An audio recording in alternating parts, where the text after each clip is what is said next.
Namaste. Now let us look at the 12th sloka in chapter 2. न त्वेवाहं jātu nāsaṁ न tvaṁ neme janādhipāḥ न caiva न bhaviṣyāmaḥ sarve वयमत param.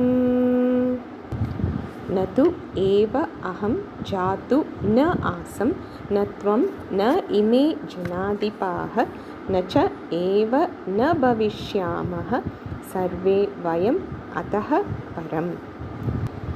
Generally, when we do not have the full knowledge about a thing, then we may experience fear or delusion. Let us take the example of seeing a snake in a rope. When we see the rope at a distance in dim light, it may look like a snake.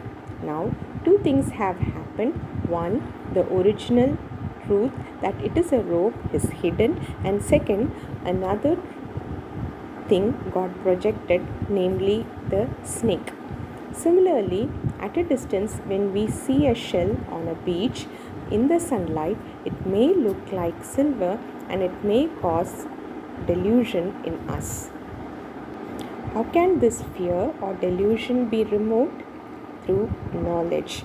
Knowledge that it is not a snake but a rope. Knowledge that it is not silver but a shell.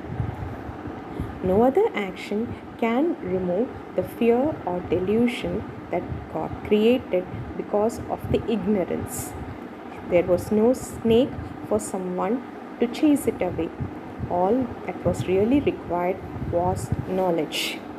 Here too, another emotion that comes because of ignorance, namely sorrow, was experienced by Arjuna. Since ignorance was the cause, Bhagavan starts giving him the knowledge which will remove his sorrow. For there is a Sanskrit sentence which goes like this: Tarati shokam atmavid. One who knows Atma crosses all sorrow. So here Bhagavan starts giving him the knowledge that can remove all the sorrow. Okay, what was Arjuna's sorrow? That he would be killing all the people in front of him. So Bhagavan replies to him in the same tone.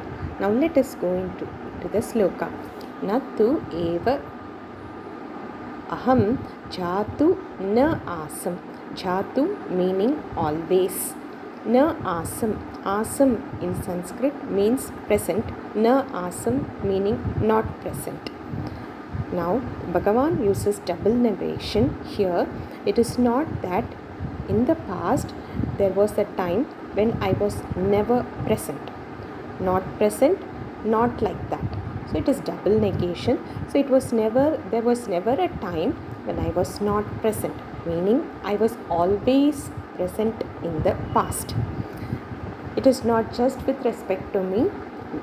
Na tvaṁ, meaning you were also present always, meaning there was never a time when you were never present, meaning that you were always present. And same thing applies to all the rajas here.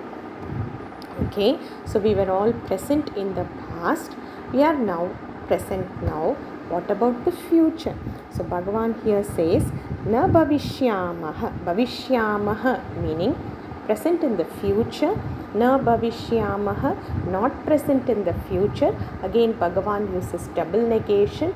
Na bhaviṣyāmaḥ, meaning that it is not that we will not be present in the future, meaning that we will be present in the future. So we were present in the past, we are present now, we will be present in the future. When we say past here, it includes before birth too. Birth is birth of the body. And when we say future, it means after death too. Death means death of the body. For our general understanding is that I am present after birth and I am not present after death. So here, since we associate I with the body, our understanding is like that. So Bhagavan first points out that we are someone, the Atma is something, I is something different from the body. The body is inert or jadam. It's also called as Sthula Shariram and is a place where the Jiva resides to enjoy or suffer. Just as we use bricks, mud to build a house, this body is built up of the Panchabhutas and is a place given temporarily for the Jiva to reside. This body is bought with the karma that we have done before. It's an earned body, and good karma fetches good body. Since the body is made up of Prithvi Tattva, it's also called as Parthiva Shariram. Now, so here God Bhagavan establishes the fact that I, or the self, or the Atma is something different from the body. Deha Vilakshana Atma is the teaching of this sloka. We'll proceed with the next sloka tomorrow. Dhanyavadaha.